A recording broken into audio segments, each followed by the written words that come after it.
Hi, I'm Tom O'Connor from ScrubAir Systems. We're located in a suburb of Chicago, Lake Zurich, Illinois. I'm standing in front of a 12,000 CFM odor control system that we designed for a food processing company that processes onions. We were asked many, many years ago to try to solve the problem with the very uncomfortable conditions for employees that were peeling onions. And part of the problems that we had is the work process areas were refrigerated, and normally we would exhaust the air outside. It would be very simple to do, but because of the huge cost associated with exhausting refrigerated air outside, we were required to vent it back inside. And the only way that could be done is to capture the odors, remove them in the system so that they can be returned back to the air in a clean environment.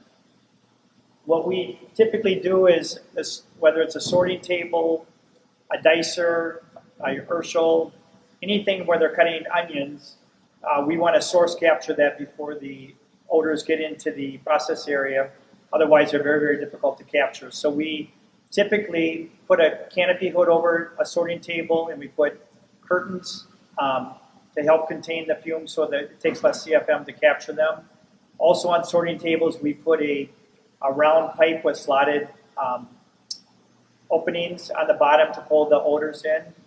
So what we try to do is we try to source capture the process areas where the workers are cutting onions so that we can keep the CFM down and capture them before they get out into the room. Then through a duct system, we transport those fumes to a odor control system like the one I'm standing in front of that is actually custom designed for the CFM required.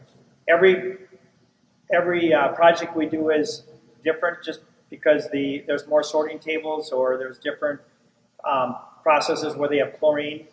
So the size of the unit depends on how much air we're actually capturing from the process areas.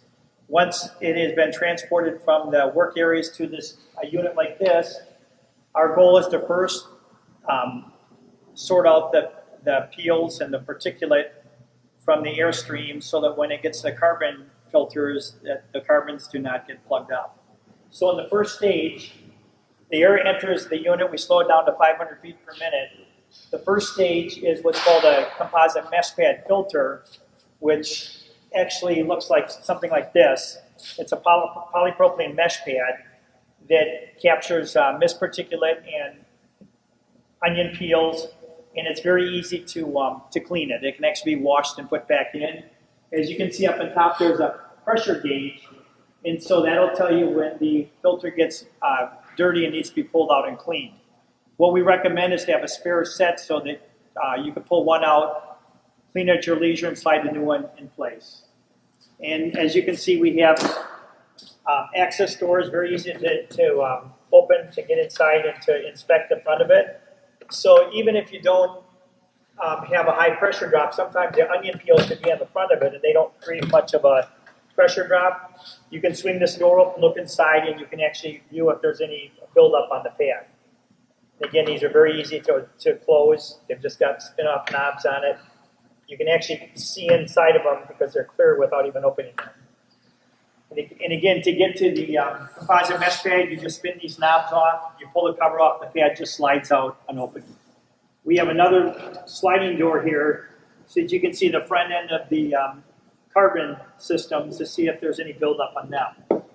What we try to do then, once we take the particulate out, is we want to absorb the onion odors and the tearing that's caused from it, and also chlorine that's could be from the wash areas. So we actually have 3 stages of 85% activated carbon.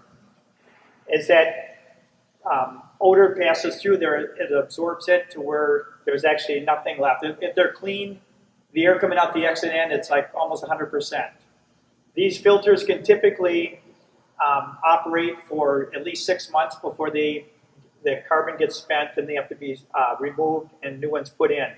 This unit is a 12,000 CFM unit, so every stage would have 6 filters in the stage. So there'd be 6 here, 6 here, and 6 here. So this unit would have 18 filters And again, they only have to be removed when they're used up. Again, we have gauges up on top that pick up the pressure drop across these filters. So when the gauges get to a certain point, it tells that the filters are plugged out. On the exit end of the unit too, and again, this whole panel will come off. These knobs spin off. We got handles on here, so you just pick the cover up, set it aside, and you can pull the filters out. I actually have some pictures we're taking already showing the inside of it, how you remove a filter. The exit end, we also have another door, so you can check to see if it's clean on the exit end.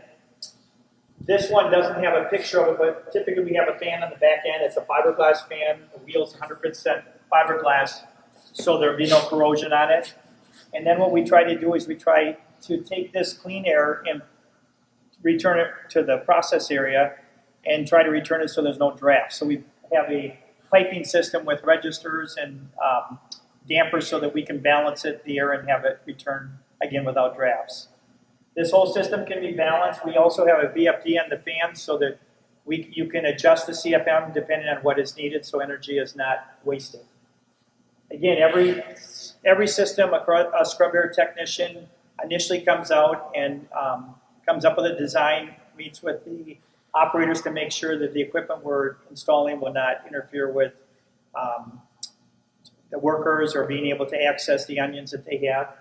After we've installed it, we have another technician come out, would balance the system, and then we train you how to operate it. And again, then if there's any issues in the future, you just call our technicians and we can problem solve them. But it's a very, very low maintenance system.